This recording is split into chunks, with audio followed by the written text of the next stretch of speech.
भजे। उमा राम गुण गूढ़ पंडित मुनि पावहि विरति, पावहि मोह विमूढ़ जे हरि विमुख न धर्म रति।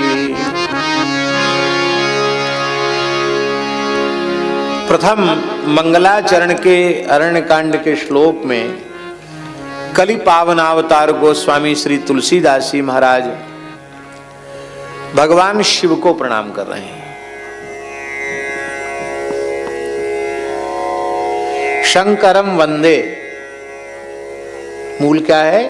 शंकरम वंदे, भगवान शिव को हम प्रणाम करते हैं, उनकी वंदना करते हैं। अब इस श्लोक में जितने आए हैं वे सब शंकरम वंदे, कीदृक् शंकरम, कथम भूतम शंकरम वंदे, तो सब भगवान शिव के विशेषण हैं।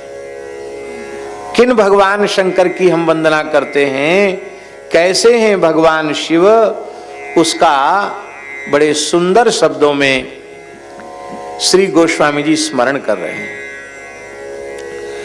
सबसे पहला विशेषण है शंकर जी का मूलम धर्म तरो,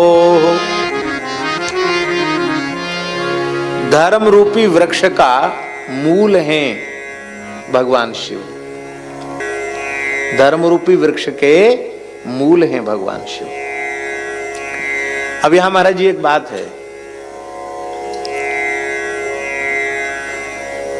कि गोस्वामी जी यहां धर्म रूपी वृक्ष का मूल भगवान शिव को कह रहे हैं, और हनुमान नाटक में स्वयं श्री हनुमान जी महाराज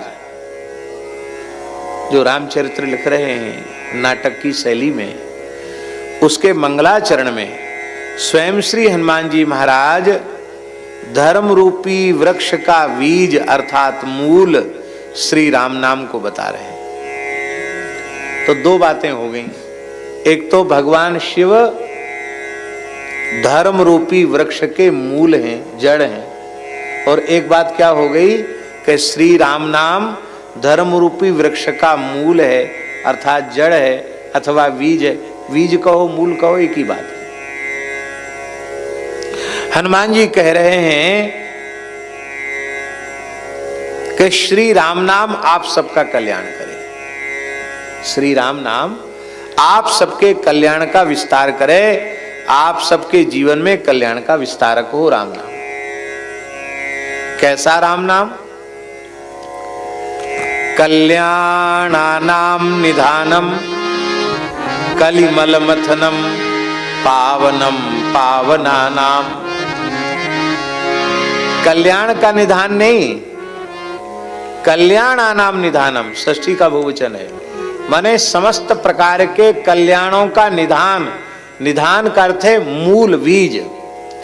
इसका तात्पर्य है वेद से लेकर पुराण और स्मृतियों तक, आगम ग्रंथों तक कल्याण के जितने साधन कहे गए हैं वे समस्त कल्याण के साधन श्री राम नाम से ही प्रकट होते हैं। संपूर्ण कल्याणकारी साधनों का मूल श्री राम नाम है।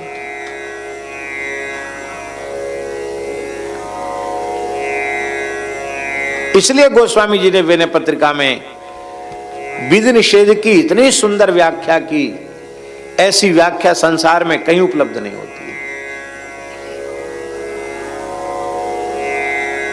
वेद जो है आचार्य जी वो विधि निषेधात्मक है। वेद प्रणहितो धर्मो ह्यधर्मस्तद विपर्ययः वेदो नारायण साक्षात स्वयंभूरित सुश्रम। सत्यम वद धर्मंचर, वेद भगवान आज्ञा कर रहे हैं, ये विधि है, ये धर्म हो गया। और माहिंसात सर्वभूतानि, किसी प्राणी की हिंसा मत करो। स्वाध्यायान मां प्रमदा, स्वाध्याय से प्रमाद मत करो। ये सब जो निषेध वचन है, तो विधि और निषेध वचनों का जो आकर ग्रंथ है उसको वेद कहते हैं। और धर्म जो है वो विधि निषेधात्मक ही है, विधि निषेधात्मक ही धर्म का स्वरूप है। और विधि निषेध की व्याख्या इतनी सूक्ष्म और इतनी जटिल है कि सारे जीवन पढ़ते रहने के बाद भी कहीं न कहीं चूक हो जाएगी। पर गोस्वामी जी विनय पत्रिका में कहते हैं सबसे बड़ी विधि क्या है? बोले राम को सुमिरिवो सब विधि ही को राज रे। जितनी विधियां हैं उनका सम्राट, उन विधियों की सम्राट विधि यह है श्री राम जी का स्मरण करना। क्योंकि कल्याणकारी जितने साधन हैं वो श्री राम नाम से उत्पन्न हुए हैं, इसलिए मूल का आश्रय जिसने ले लिया उसके द्वारा किसी भी विधि का उल्लंघन नहीं हुआ। क्योंकि नाम स्मरण करना चाहिए, ये सर्वोपरि विधि है। और निषेध क्या है? बोले राम को बिसारिवो निषेध सिर ताजिरे। भगवान का बुलाना यही निषेधों का सम्राट है। तो कल्याणकारी जितने साधन हैं वे समस्त साधन श्री राम नाम से प्रकट होते हैं। प्रकट होते हैं एक बात, और श्री राम नाम में ही परिवसित होते हैं, ये दूसरी बात। आप उस किसी भी साधन का आश्रय लेकर आप चलेंगे तो उसका पर्यवसान श्री राम नाम में ही होगा। और इसी को अपने ढंग से भगवान सुखदेव जी कह रहे हैं, एतावान सांख्य योगाभ्याम स्वधर्म परिनिष्ठया जन्म लाभ परः पुंसाम अंते नारायण स्मृति। भगवान सुखदेव जी भी यही कह रहे हैं।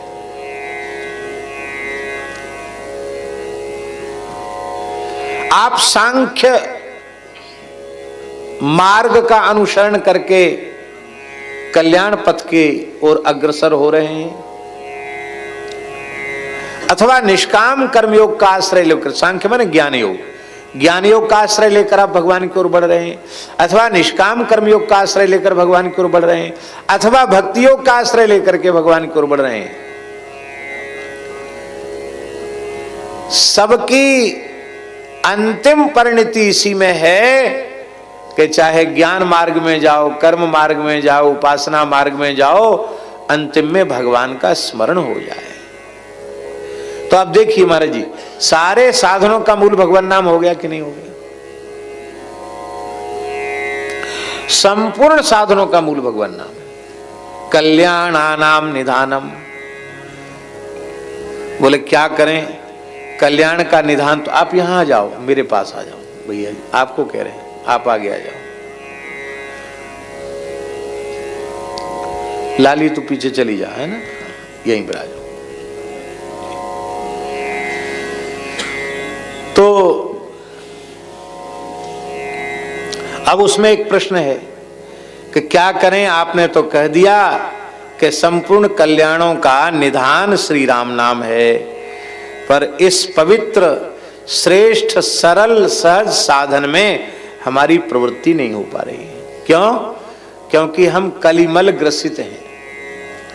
कली के मल ने हमारे चित्त को इतना मलिन बना दिया है कि हम साधन सोचते हैं, कथाओं में सुनते तो मन में इच्छा होती कि अब तीव्र गति से साधन करेंगे, लेकिन फिर बार बार भूल जाते हैं, शिथिल हो जाते हैं। तब हनुमान जी कह रहे हैं, कह रहे भाई क्यों परेशान हो कलयुग के दोषों से? कली मल मतनम। कली के संपूर्ण मलों का मथन करने में समर्थ है श्री राम नाम। इसका आशय यह है कि जो राम नाम से विमुख है उनके लिए कलयुग है, जो ईमानदारी से राम नाम का आश्रय ले रहे हैं उनके लिए कलयुग नहीं है। और जो राम नाम से विमुख थे उनके लिए सतयुग में भी कलयुग था, त्रेता में भी कलयुग था, द्वापर में भी कलयुग था, और कलयुग में तो कलयुग है ही है। किंतु जो राम नामाश्रयी हैं, हरि नामाश्रयी हैं, चाहे जितना कराल कलिकाल आ जाए उनके लिए कलयुग नहीं। क्योंकि कलिमल मथनम। और नाम कैसा है? पावनम पावनानाम, पावनानाम पावनम, पवित्रों को पवित्र बनाने वाला नाम है। कहना ये चाहिए था पावनम अपावनानाम पावनम, अपावनों को पावन करने वाला नाम है। ये कहने में तो संगति है, जो अपावन हैं, अपवित्र हैं, उन्हें भगवान नाम पवित्र कर देता है। किंतु ज्ञानिनाम अग्रगण्यम, बुद्धिमताम वरिष्ठम श्री हनुमान जी महाराज हम सबके ऊपर कृपा करके यह बतला रहे हैं कि श्री राम नाम तो पावनों को भी पावन करने वाला है। इसका आशय यह है कि अपावन तो पावन हो ही जाएंगे, पावनों को पावन करना ये राम नाम का सबसे बड़ा वैशिष्ट्य है। अपावनों को पावन करना और पावनों को पावन करना, इसका आशय क्या है? हमारे जैसे जीव अपावन हैं तो भूले भटके राम राम राम राम करते हैं, तो राम राम कही जे जमुहाही तिन्हीं न पाप पुंज। ये भूले भटके ही तो राम राम है। जमुहाई आई सीताराम सीताराम बोल दिया, तो राम नाम कही जे जमुहाही तिन्हीं न पाप पुंज समूहाही। भूले भटके नाम लेने वाले लोग भी निष्पाप हो जाते हैं। तो अपावनों को पवित्र तो करता ही नाम। पावनम पावना नाम का अर्थ है कि यज्ञ योग जप तप नियम व्रत होम स्वाध्याय तीर्थाटन कुंभ स्नान आदि जितने पवित्र साधन हैं वे सबके सब साधन जीव को पवित्र बनाने वाले हैं और एक बार पूरी तरह पवित्र बना देते हैं।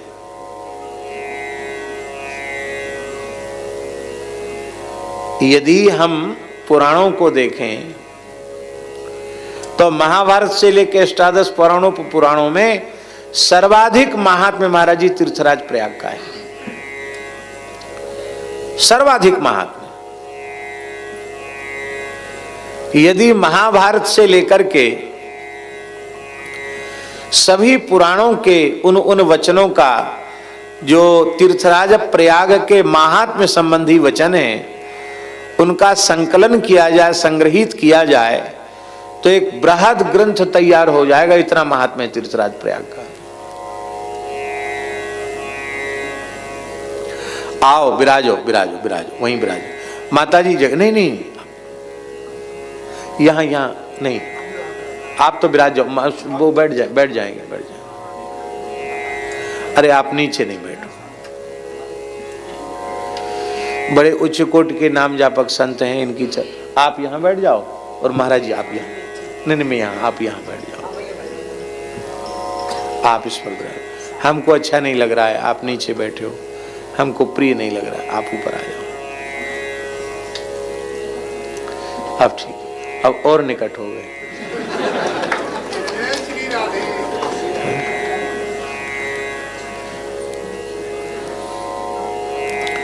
तो ये सब जितने साधन हैं महाराज जी, ये सबके सब साधन जीवों को पवित्र करने वाले हैं।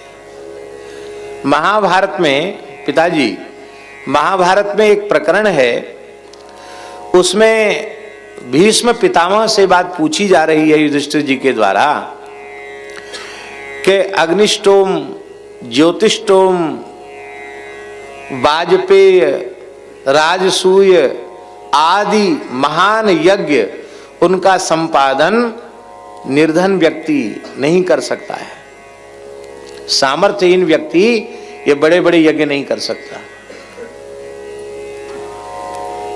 तो धर्म लाभ तो उसको भी होना चाहिए कि नहीं होना चाहिए? केवल अमीरों को ही होना चाहिए धर्म लाभ? क्या है राजा महाराजाओं के लिए धर्म लाभ लिखा है क्या? गरीब से गरीब को भी पुण्य लाभ धर्म लाभ होना चाहिए। तो यदि अत्यंत अकिंचन निर्धन व्यक्ति इन राजसूय अश्वमेध वाजपेयी आदि समस्त वैदिक कृत्यों का पुण्य फल अत्यंत सरलता से प्राप्त करना चाहे तो उसे क्या करना चाहिए? ये कृष्ण ने प्रश्न पूछा है धर्मराज युधिष्ठिर ने पितामह भीष्म से। तो भीष्म जी कह रहे हैं इसी के लिए हमारे ऋषि महर्षियों ने तीर्थों का निर्माण किया है कि अब देखो जो अश्वमेध वाजपेयी आदि यज्ञ आज तो कोई कर ही नहीं सकता, लेकिन जो तीर्थराज प्रयाग में आएंगे उनको एक एक पर अश्वमेध वाजपेयी का पुण्य प्राप्त हो जाएगा। तो तीर्थ यात्रा समस्त पुण्यों की जनिका है। तीर्थ यात्रा का बड़ा भारी महात्मा है। तो प्रयाग महात्मा में लिखा है कि जब कोई व्यक्ति प्रयाग के लिए चलता है सामान्य अवसर पर, कल्पवास के समय नहीं, कुंभ महापर्व पर नहीं, सामान्य अवसर पर कोई व्यक्ति जब प्रयाग की ओर अपनी गति करता है तो उसके देह में निवास करने वाले पाप चिल्लाने लग जाते हैं, हाहाकार करने लग जाते हैं, हाय हाय हाय हाय, मेरे ऊपर भारी संकट आया, भागना पड़ेगा हमको, कहां जाएं कहां जाएं कहां जाएं। तो वो सब यहां छिप जाते हैं केस में। कहां छिप जाते हैं? केस में छिप जाते हैं। तो इसलिए शास्त्र में लिखा है प्रयागे मुंडनम श्रेयः। क्या लिखा है? हाँ, प्रयाग में मुंडित होना ये बहुत कल्याणकारी है। तो पूर्ण निष्पाप होने के लिए यहां लोग सिर घुटाते हैं। पुरानी कहावत है प्रयाग मुंडे गया पिंडे और काशी ढूंढे। ढूंढे माने काशी में इतने तीर्थ हैं कि ढूंढते रहो वर्षों तक, तब सब तीर्थों का दर्शन होगा वहां। प्रयाग मुंडे, प्रयाग में भद्र होने का। तो अब देखिए महाराज जी, साधनों से जीव पवित्र तो हो गया, पावन तो हो गया, लेकिन पुनः उसके जीवन में अपावनता नहीं आवेगी, इसकी कोई गारंटी नहीं। इसकी गारंटी राम नाम लेता है। भाई तीर्थ आदि करके आप पवित्र तो हो गए हैं, अब राम नाम को पक्की तौर पर पकड़ लो, गांठ बांध लो, राम नाम से विमुख मत हो। तो यही है पावनम पावनानाम। जो पावन हो चुके हैं उनको इतना पावन बना देता है राम नाम कि फिर उनके जीवन में अपावनता की संभावना सर्वथा निरस्त हो जाती है। पावनम पावनानाम। और कैसा है राम नाम? कल्याणानाम निधानम कलिमलमथनम पावनम पावनानाम पाथेयम यन मुमुक्षो सपदि परपद प्राप्त प्रस्थितस्य। जिस भाग्यशाली जीव ने ये निश्चय कर लिया है कि इसी जन्म में इसी शरीर से हमें श्री सीताराम जी के चरण कमलों तक पहुंचना है, हमें श्री लक्ष्मी नारायण भगवान के चरणों तक पहुंचना है, हमें श्री राधा कृष्ण भगवान के चरणों तक पहुंचना है, ऐसा निश्चय जिस जीव ने कर लिया है उनके लिए पाथेय है श्री राम नाम। पाथेय माने क्या होता है? पाथेय लोग केवल टिकट को या पैसे को समझते हैं, वो नहीं है पाथेय। जहां से आप चले हैं और अपने लक्ष्य तक पहुंचने में जो भी आपके लिए अत्यंत उपयोगी सामग्री है, जिसके बिना आप लक्ष्य तक नहीं पहुंच सकते, वो सब पाथेय है। यहां तक कि आप अपने साथ कलेऊ बांध के ले जा रहे हैं, पंजीरी और खुरमा और बतिया लड़ुआ ये सब बांध के, पुराने लोग ऐसी बांध के चलते थे, भूख लगेगी खा लेंगे, अथवा चना चवेना चूड़ा सतुआ जो कुछ भी लेके जा, वो भी पाथेय है। आप वाहन का प्रयोग कर रहे हैं, वो भी पाथेय है। आप धन से टिकट ले रहे हैं, वो भी पाथेय है। माने जिसके सहकार के बिना आप अपनी यात्रा संपन्न न कर सकें उसे पाथेय कहते हैं। भगवान के चरणों तक पहुंचने का एकमात्र पाथेय श्री राम नाम है। पाथेयम यन मुमुक्षो सपदि परपद प्राप्तये प्रस्थितस्य। बोले भाई हम राम राम ही क्यों करेंगे, हम तो और साधनों का आश्रय लेंगे। अरे बोले तुम किस खेत की मूली हो? विश्राम स्थानम एकम, एकमेव विश्राम स्थानम। तुम चाहे दुनिया में कहीं भटक आओ, विश्रांति नहीं मिलेगी। विश्राम तो तभी मिलेगा जब श्री राम नाम का आश्रय लोगे। तौलो तू कहूं जाए त्यों ताप तपिए, ऐसा बढ़िया पद है, क्या कहना। कहूं जाए, कहीं चला जाए। इसलिए विश्राम स्थान में कम, हमारा तुम्हारा विश्राम स्थान नहीं है राम नाम। कविवर वचसाम, भगवान महर्षि वाल्मीकि को भी परम विश्राम श्री राम नाम में मिला, और भगवान कृष्णद्वैपायन व्यास जी को भी परम विश्राम श्री राम नाम में मिला, भगवान नाम में मिला। इसलिए आलोड्य सर्वशास्त्राणि विचार्य च पुनः पुनः इदमेकम सुनिष्पन्नम ध्येयो नारायण सदा। ये क्या है? अंत में राम नाम में विश्राम, नारायण नाम में विश्राम व्यास जी प्रदान कर रहे हैं। भगवान नाम में व्यास वाल्मीकि को भी जब विश्राम मिला तो तुम किस खेत की मूली हो, तुम्हें भी विश्राम राम नाम में ही मिलेगा। इसी को कागभूषण जी ने कहा, सकल कर्म करी थके उसाई, सकल कर्म करी थके उसाई, सुखी न भयउ अवही की नाई, सुखी न भयउ अवही की नाई। यह विश्राम स्थान में कम कविवर वचसाम जीवनम सज्जना नाम। इसमें महाराज जी एक विशेष बात दास को जो समझ में आती है भगवत कृपा से, सज्जन की परिभाषा है जिसका जीवन श्री राम नाम है वही सज्जन कहलाने लायक, नहीं तो सब दुर्जन है। चाहे जितने बड़े बड़े डंबूधारी बने रहो हैं, लेकिन यदि श्री राम नाम में अनुराग नहीं है, श्री राम नाम में प्रीति नहीं है, श्री राम नाम का आश्रय नहीं है, तो सब नगण्य है।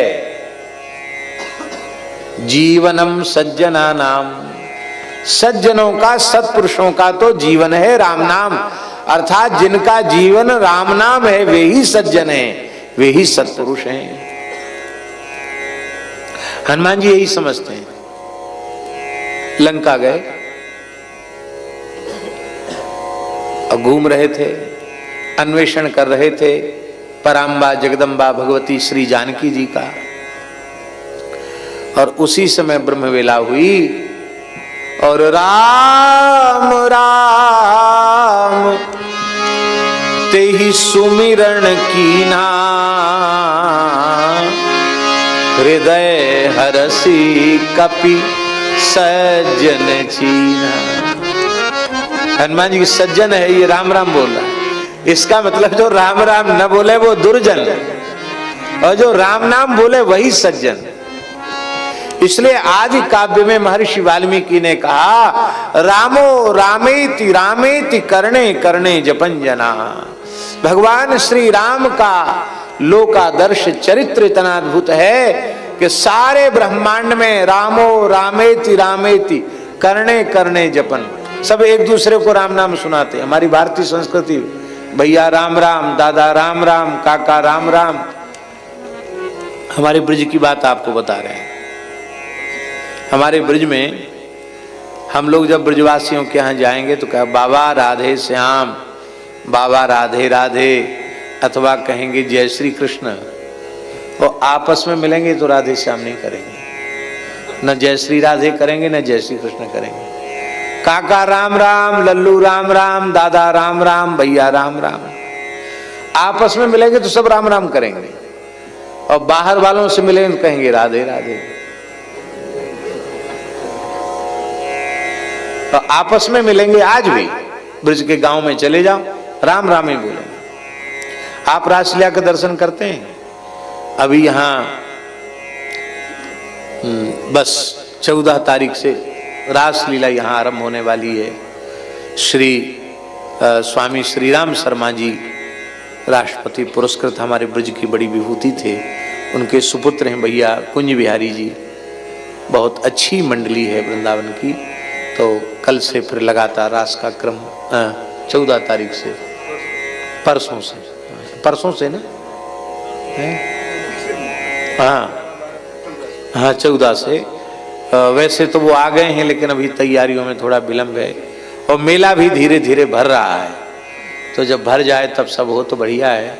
अखंड संकीर्तन भी यहाँ आरंभ होना है। तो हम क्या कह रहे थे, याद दिलाओ, हम तो भूल ही गए हैं। हाँ, तो ब्रजवासी परस्पर मिलते हैं। तो हाँ, रासलीला में आप दर्शन करेंगे। जब ठाकुर जी अपने सखाओं को बुलाते हैं, आओ आओ रे भैया, मुदमंगल सुबल श्रीदाम तोक, आओ भैया आओ, तो सब आते, कन्हैया राम राम, दादा राम राम, काका राम राम, ऐसे बोलते हैं। और ठाकुर जी कहते भैया राम राम।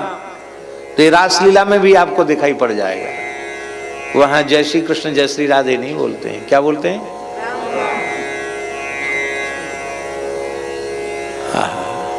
जीवनम सज्जना नाम, राम नाम में इतना प्रेम करते हैं महात्मा कि उनको कहो, हमारे जैसे नहीं खाली पेट पालने वाले, जो वस्तुतः महात्मा हैं उनकी राम नाम में इतनी प्रीति होती है, वे बिना भोजन के रह जाएंगे, बिना पानी के रह जाएंगे, बिना प्राण वायु के भी रह सकते हैं, पर बिना श्री राम नाम के नहीं रह सकते। चित्रकूट में एक महात्मा थे, श्री सियाराम बाबा, बहुत अच्छे संत थे, हमसे बड़ा स्नेह करते थे। श्री सीताराम सीताराम सीताराम सीताराम, श्री सीताराम सीताराम सीताराम सीताराम सीताराम, राम राम राम राम राम राम, श्री राम श्री सीताराम, ये बोलते रहते थे।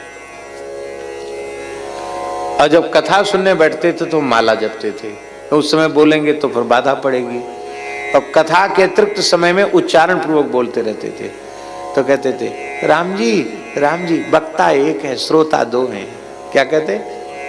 वक्ता एक है श्रोता दो हैं।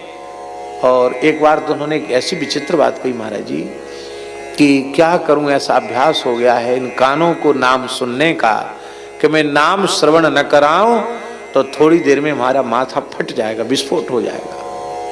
मैं अपने प्राण बचाने के लिए राम नाम लेता हूं। यह है जीवनम सज्जना। अब अंतिम क्या है? बीजम धर्मद्रुमस्य प्रभवतु भवताम भूतये राम नाम। धर्म रूपी वृक्ष का मूल है, बीज है श्री राम नाम। तो संगति हो गई कि नहीं? मूलम धर्म तरो और बीजम धर्मद्रुमस्य।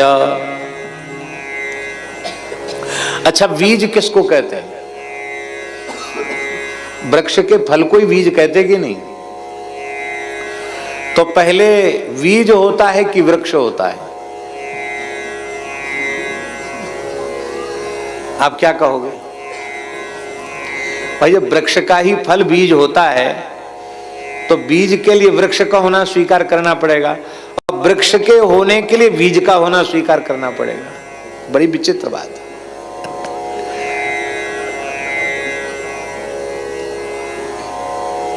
इसका आशय है धर्म रूपी वृक्ष का मूल भी श्री राम नाम है, और धर्म रूपी वृक्ष का चरम फल भी श्री राम नाम।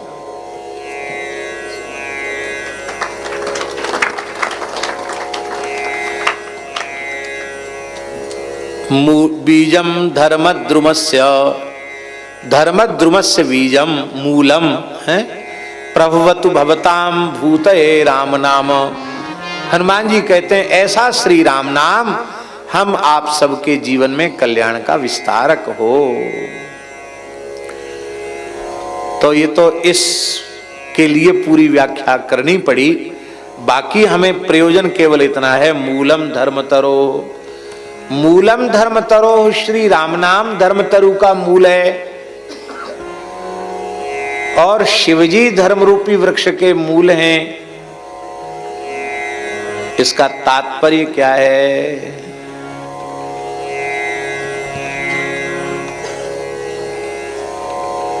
अब देखो,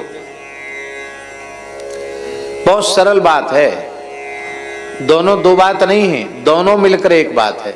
राम नाम धर्म रूपी वृक्ष का बीज है इसमें, और श्री भगवान शिव धर्म रूपी वृक्ष का बीज है, मूल है, इसमें कोई अंतर नहीं है, दोनों की एक वाक्यता है। इसके लिए हमें मानस जी की नाम वंदना का आश्रय लेना पड़ेगा। मानसी में नाम वंदना में गोस्वामी जी क्या कह रहे हैं? बंदऊ नाम राम रघुबर को, आ बंदऊ नाम राम रघुबर को, हेतु कृषानु पानु हिम कर को, हेतु कृषानु भानु हिम कर को,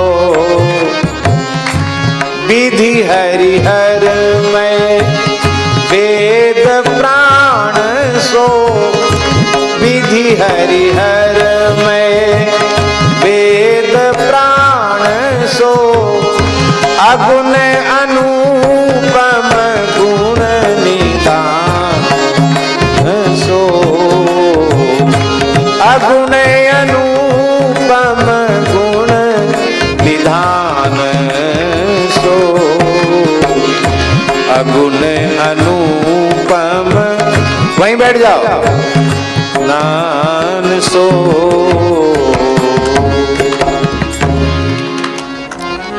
अब इसके व्याख्यान का अवसर नहीं है, व्याख्यान करेंगे तो फिर बहुत पीछे रह जाएंगे। स्पष्ट है कि भगवान श्री राम के पवित्र नाम की हम वंदना करते हैं, जो अग्नि, सूर्य और चंद्र का बीज है। ठीक है, सरलार्थ। और वह नाम कैसा है? बोले ब्रह्मा, विष्णु और शिव का भी बीज है। प्रणव जो है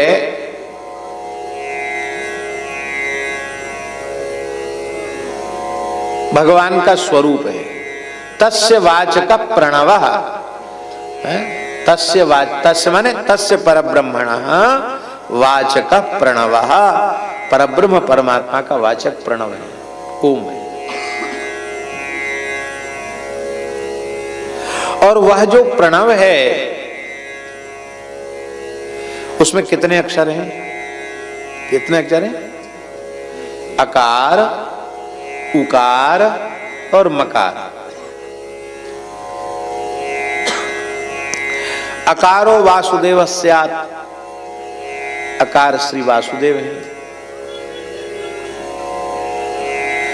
उकार ब्रह्मा जी है और मकार शिव जी है। तो त्रिदेव हो गए कि नहीं? अच्छा, अब ये जो प्रणव है वो किससे उत्पन्न है?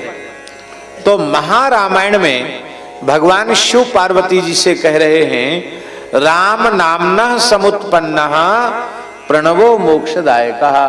राम नामनः समुत्पन्नो प्रणवो मोक्षदायकः। मोक्षदायक जो प्रणव है वह श्री राम नाम से उत्पन्न है। देहाती भाषा में कहें तो प्रणव बेटा है और राम नाम बाप है।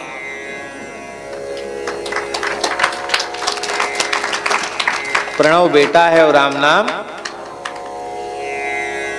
क्योंकि राम से ओम की सिद्धि होती है। व्याकरण शास्त्र के अनुसार आ उ मा तीन अक्षर है, ओम बना। और राम में र अ म तीन अक्षर यहां भी है, र अ मा, और आ उ और मा। अब देखो, प्रशोदरादीन यथोपदिष्टम एक महर्षि पाणिनि का सूत्र है। इस सूत्र से वर्ण व्यत्यास करने पर र और मा। अब देखो, रकार जो है उसको हसी च से उत्त हो जाए। हसी च सूत्र है कि नहीं? क्योंकि हस प्रत्याहार परे में है, मां जो है हस प्रत्याहार में आता कि नहीं? कहां से कहां तक है? हस बोलो।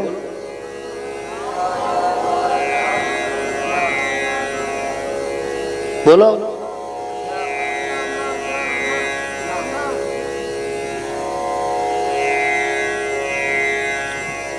अरे गणम गणनम तक तो, झस तक तो जाओ। ऐसे ये हर्षल जी सबसे आगे बैठते हैं और सबसे पीछे बोलते हैं, पीछे रह जाते बोलने में। कहां तक है? हय वरट लम यम गणनम झभय घटदस जब घटदस, यहां तक हस प्रत्याहार। ठीक है, तो अब देखो मकार, उसमें यम गणनम में मकार आ गया कि नहीं आ गया? तो हस प्रत्याहार पर में हो तो रकार को ऊ हो जाता है। तो आ र म था, र को हो गया ऊ, आ ऊ म संधि कर दी, क्या बन गया? ओ। तो राम नामना समुत्पन्ना प्रणवो मोक्षदाय कहा। जब श्री राम नाम ही ब्रह्मा जी का बीज है, जब श्री राम नाम ही शिव जी का बीज है, जब श्री राम नाम ही ब्रह्मा जी का, शिव जी का और भगवान विष्णु का भी बीज है, तो वह तद्रूप तो है ही है। बीज वृक्ष रूप होता है, वृक्ष बीज रूप होता है। बात तो सही है कि नहीं? इसीलिए मूलम धर्म तत्। ध्यान में आई बात? नहीं आई? दूसरा भाव यह है कि नाम जपते जपते जपते जपते जपते जपते नाम जापक नाम का ही स्वरूप बन जाता है। अब फिर जैसे नाम नामी में अभेद है महाराज जी, ऐसी नाम जापक में और नामी में भी अभेद हो जाता है।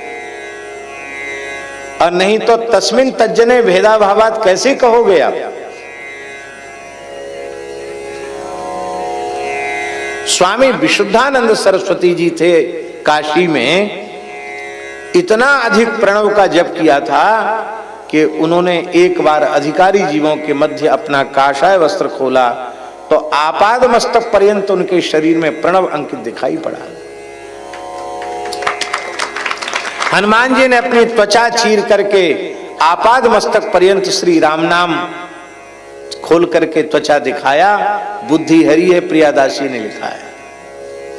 तो कहने का आशय यह है कि भगवान शिव वह स्वयं श्री राम नाम का स्वरूप ही बन गए हैं। राम राम करते करते खुद राम राम हो गए हैं। इसलिए राम नाम धर्म रूपी वृक्ष का बीज है अथवा शिवजी धर्म रूपी वृक्ष का बीज है, इसमें कोई अंतर नहीं है, क्योंकि वे भजन करते करते भगवद रूप तद्रूप ही हो गए। इस भाव में कोई असंगति हो तो आप टोक सकते हैं, असंगति तो नहीं है ना।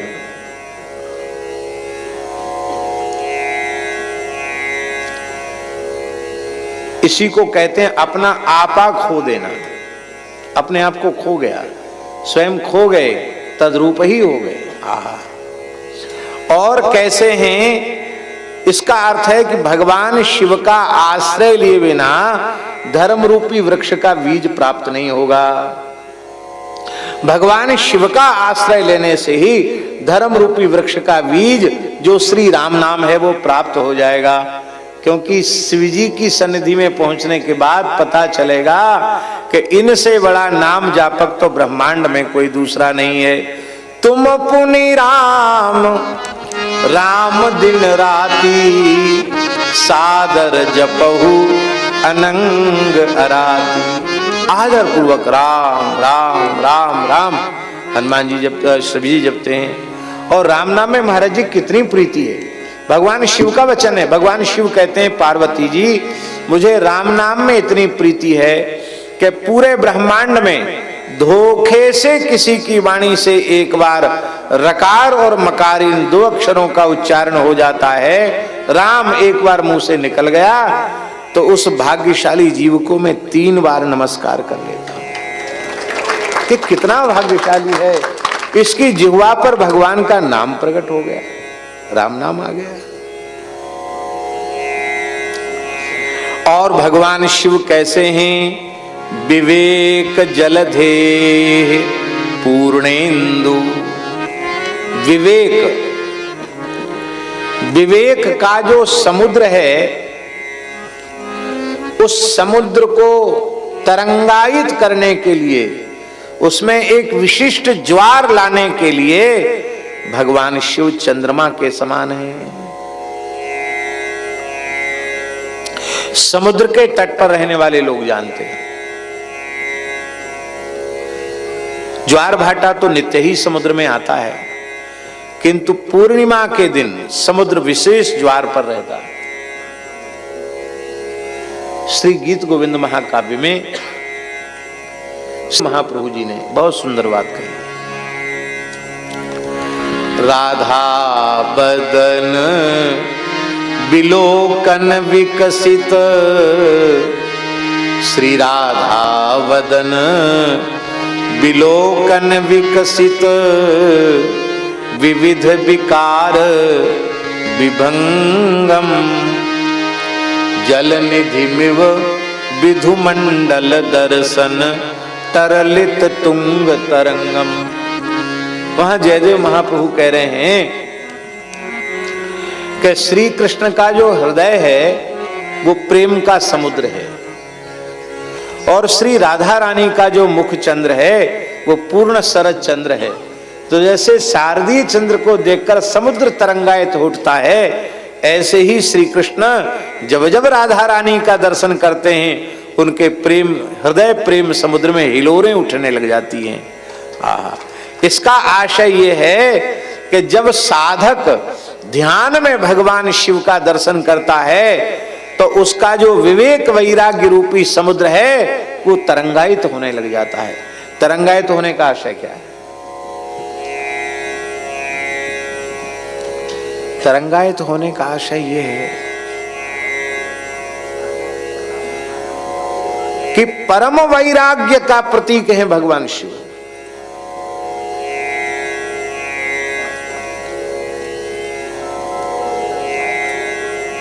वैराग्य से विवेक होता महाराज जी, अब विवेक से वैराग्य होता है।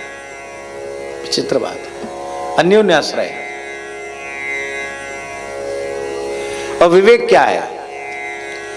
भगवत अतिरिक्त इस अनंत ब्रह्मांडों में कोई भी वस्तु भगवत अतिरिक्त मूल्यवान नहीं। ये विवेक है, परम विवेक है। सब अविवेक है।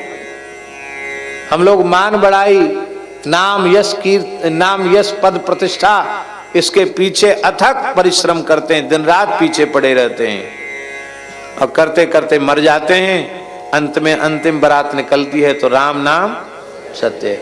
मानव जीवात्मा को सुनाया जाता है कि तूने नीचे से ऊपर पैर करके बहुत श्रम किया, लेकिन भैया कुछ दिन में तेरा नाम भी जैसी आराम होने वाला है। राम नाम ही सत्य है, तेरा नाम रहने वाला नहीं है। बड़े से बड़े लोग आए चले गए, कौन याद करने वाला?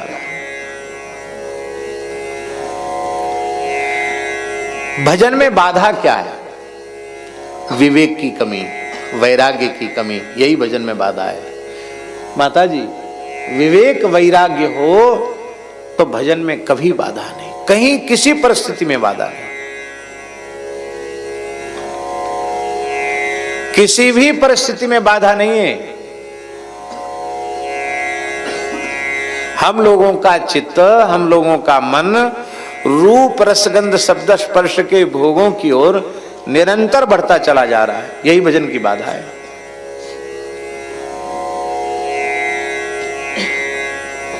भगवान शंकर का तीव्रतम वैराग्य देखो, है विवेक जलधेह पूर्णेंदु। विवेक रूपी समुद्र को तरंगायित करने में पूर्ण चंद्रमा है भगवान शिव। विवेक वैराग्यवान व्यक्ति जब भगवान शिव का दर्शन करता है उसके हृदय में वैराग्य की तरंगें उठने लग जाती हैं। अच्छा एक बात बताओ, शंकर जी गृहस्थ हैं कि विरक्त साधु? बोलो। हैं? गृहस्थ हैं। कैसे? हाँ नहीं बताओ नहीं सही। पार्वती जी हैं, उनके 2 पुत्र हैं, कार्तिकेय और गणेश। गणेश जी की 2 बहुएं हैं, रिद्धि सिद्धि और लक्ष्य लाभ। ये 2 उनके पुत्र हैं। तो खूब कुनबा खानदान है, ऐसा नहीं है, गृहस्थ हैं। और गृहस्थों ने एक सूत्र बना रखा है। पहले कभी कभी रोडवेज की बसों पर लिखा मिलता था, पहले खुद कमाओ फिर दुल्हन लाओ। है? लिखा रहता कि नहीं? गांव देहात में भी पूछते हैं लड़का अपने पैर पे खड़ा है कि नहीं, तब तो ब्याह किया जाए। पैर पे खड़ा का मतलब वो पराश्रित तो नहीं है, वो स्वाश्रित है कि नहीं। और भगवान शंकर की सामर्थ्य ऐसी है कि एक भजन में लोग गाते हैं, हमें तो पूरा भजन याद नहीं है, कि धन धन भोला नाथ तुम्हारे कौड़ी नहीं खजाने में, 3 लोक बस्ती में बसा दे आप बसे वीराने में। ले सबको दे दिया, खुद स्मशान में रहते हैं। रिक्शा तांगा चलाने वाला आदमी भी कम से कम 5-7 साल में 2-4-10 गज जगह खरीद कर एक झोपड़ी तो डाल लेता है। भगवान शंकर सनातन हैं और वो सनातन होते हुए भी अब तक उन्होंने कोई मकान, दुकान, कुटिया, कमरा कुछ नहीं बनाया, पेड़ के नीचे रहते हैं।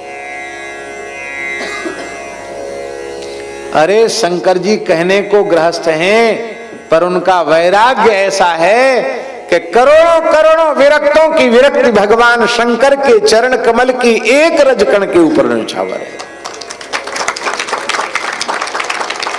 उनको गृहस्थ कहेंगे आप? हम विरक्त स्वरूप में होकर भी विरक्त नहीं बन पाए, और भगवान शंकर गृहस्थ होकर उनसे बड़ा विरक्त कौन होगा?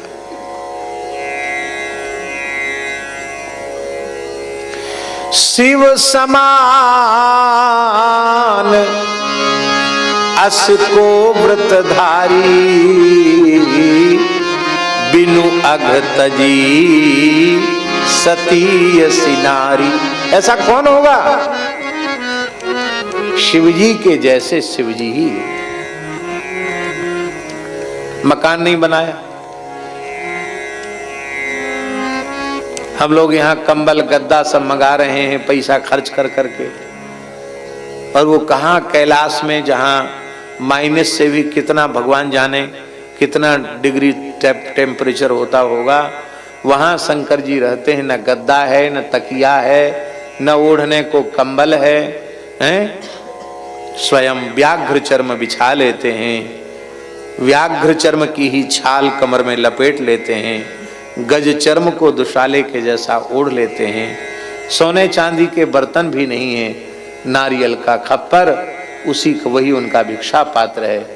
और उनकी गृहिणी भगवती पराम्बा जगदम्बा राजराजेश्वरी त्रिपुर सुंदरी भगवती अन्नपूर्णा है, जो पूरे ब्रह्मांड को पुष्ट करती हैं। और स्वयं शंकर जी भिक्षा पात्र लेकर ऋषियों के आश्रमों में सीताराम राधे श्याम करके भगवत प्रसाद मांगकर पा लेते हैं। कैसी विरक्ति है महाराज जी, कैसी विरक्ति है। गृहिणी अन्नपूर्णा है और झगड़ा भी नहीं होता, नहीं झगड़ा हो जाए। किसी की गृहिणी पूरे संसार को ब्रह्मांड को भोजन देने वाली हो और वो स्वयं भिक्षा मांगे तो कहें तुमने तो हमारी नाक कटवा दी। लेकिन दोनों भजन कर रहे हैं, किसी को कोई संकट नहीं है, कोई परेशानी नहीं है। कैसी अद्भुत भगवान शंकर की भक्ति है, कैसा वैराग्य है। तो वैराग्य में भगवान शंकर ही प्रमाण है। एक संत श्री मलुकदास जी का बड़ा सुंदर पद है, पूज्य बक्सर वाले मामा जी उसको गाते थे। उस पद में है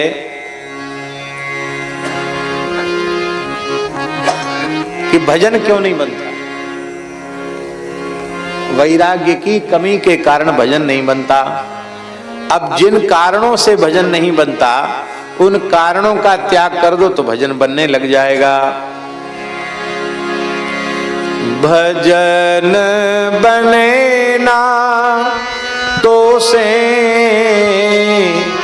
मन सैलानिया, भजन बने ना तो से मन सैलानी। सैलानी घूम रहा विषयों में।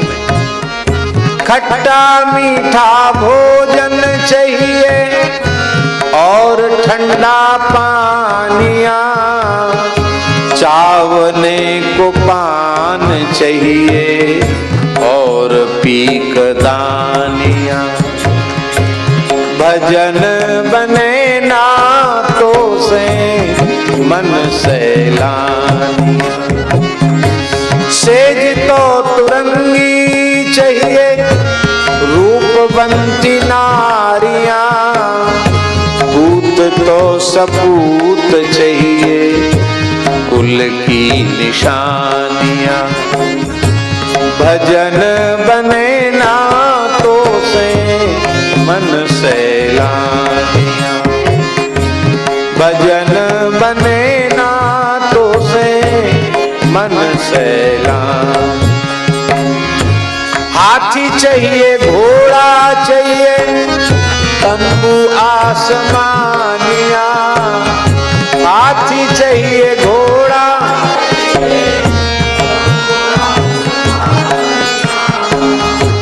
किला तो अटूट चाहिए और गुड़दानिया। किला तो अटूट चाहिए और गुड़दान। भजन बने ना तो से मन सैलानिया। भजन बने ना तो से मन सैलान। इन्हीं क्षाओं की पूर्ति में अमूल्य मानव जीवन का समय नष्ट हो गया। बालापन बीत गयो बीती है जवानिया।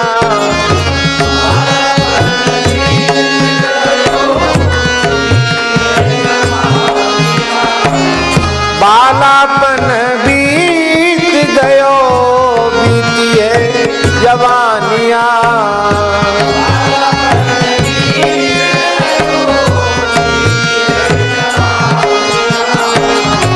बैरी बुढ़ापा आयो लागी खेचा तानिया। बैरी बुढ़ापा आयो लागी खेचा तानिया। भजन बने ना तो से मन सैलानिया। भजन बने ना तो से मन सैलान।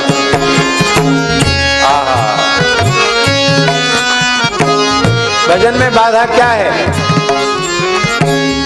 कहत मलूक दास छोड़ दे तू झूठी आस। कहत मलूक दास कहत मलूक दास छोड़ दे पराई आस।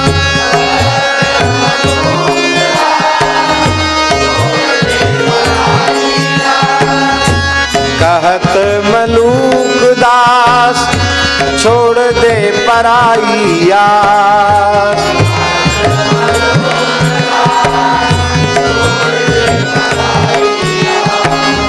ऐसी भोली दुनिया माही भरम भुलानिया। ऐसी भोली दुनिया माही भरम भुलान। भजन बने ना तो से मन सैलान। भजन बने ना तो से मन।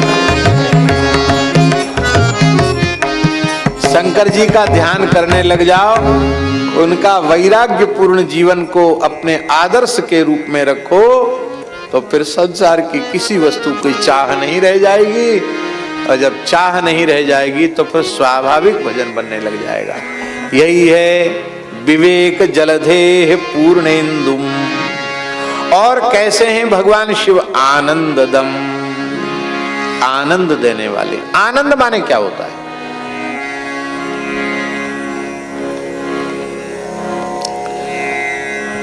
महाराज जी, सरलार्थ है आनंद का जिसका कोई भी विरोधी न हो। क्या आनंद का सरलार्थ है? जिसका कोई विरोधी न हो। आनंद का कोई विरोधी नहीं। पाप का विरोधी पुण्य, पुण्य का विरोधी पाप। आनंद का क्या विरोधी है? आनंदम ब्रह्मेति व्यजानात, उपनिषद में लिखा है आनंद माने ब्रह्म। और आनंददम का अर्थ है ब्रह्मदम। आनंद देने वाले भगवान को दे देते थे शिव जी। यही है आनंद देना। राम जी का नाम, राम जी की कथा, राम जी की लीला सब भोले बाबा कृपा करके देते हैं। ब्रह्म राम ते नाम बड़ बरदायक बरदान, रामचरित सतकोटि महु लिय महेश जिय जान। इसलिए राम नाम के अलावा कोई आनंद नहीं है, वही आनंद देते हैं। काशी में कोई मरने लग जाता है तो भगवान शिव राम नाम सुनाते हैं। काशी मरत जंतु अवलोकी, काशी मरत जंतु। महाराज जी जंतु कह रहे हैं,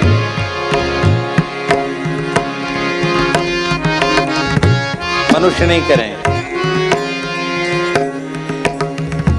कहना चाहिए काशी मरत नरन अवलोकी, ये कहना चाहिए, लेकिन नरन नहीं, जंतु। जंतु इतनी करुणा है, काशी में कोई कीट पतंग भी मरने लग जाए उसको भी मरते समय राम नाम सुनाने पहुंच जाते। जासु नाम बल करूं विशोकी, आजासु नाम बल करूं विशोक। राम नाम के बल से उसको मैं शोक रहित बना देता, भगवान की प्राप्ति। तो भगवत प्राप्ति कराने वाले हैं नाम के रूप में, लीला के रूप में, कथा के रूप में। शंकर जी भगवान की प्राप्ति कराने वाले हैं। और वैराग्याम्बुज भास्करम, वैराग्य का जो कमल है वो बंद पड़ा हुआ है। वो विकसित कैसे होगा? जब सूर्योदय होगा तब कमल विकसित होगा। कहते साधक के जीवन में जब भगवान शिव रूपी सूर्य का उदय होता है, शिव भक्ति रूपी सूर्य का उदय होता है, तो उसका वैराग्य का कमल जो बंद पड़ा है वो खिल जाता है। वैराग्याम्बुज भास्करम यग घन ध्वांतापहम तापहम। भगवान श्री कृष्ण एक मृत ब्राह्मण के पुत्रों को वापस लाने की प्रतिज्ञा की थी अर्जुन ने, और अर्जुन पूरी नहीं कर पाए। कथा आप सबको मालूम है, जीवित अग्नि में प्रवेश कर रहे थे तो भगवान बोले चलो हम तुमको लेके चलते हैं। जब लोकालोक पर्वत की ओर भगवान गए हैं तो इतना भयंकर अंधकार था कि लोगों के जीवन में वैराग्य रूपी ज्ञान रूपी सूर्य क्यों प्रकाशित नहीं हो पाता? उसका कारण है मोह रूपी बादल उस विवेक रूपी सूर्य को, वैराग्य रूपी सूर्य को ढक लेते हैं। भगवान शिव कैसे हैं? चाहे जितना सघन मेघमाला हो, चाहे जितनी सघन मेघमाला हो, और जोर की आंधी चलने लग जाए तो थोड़ी देर में सब बादल तितर बितर हो जाते हैं। ऐसे ही ये जो भगवान शिव की जो कृपा है वह उतना प्रचंड पवन है कि जो मोह रूपी बादलों को छिन्न भिन्न करके ज्ञान रूपी वेग रूपी सूर्य को प्रकाशित कर देता है। ऐसे भगवान शिव हैं। और वह भगवान शिव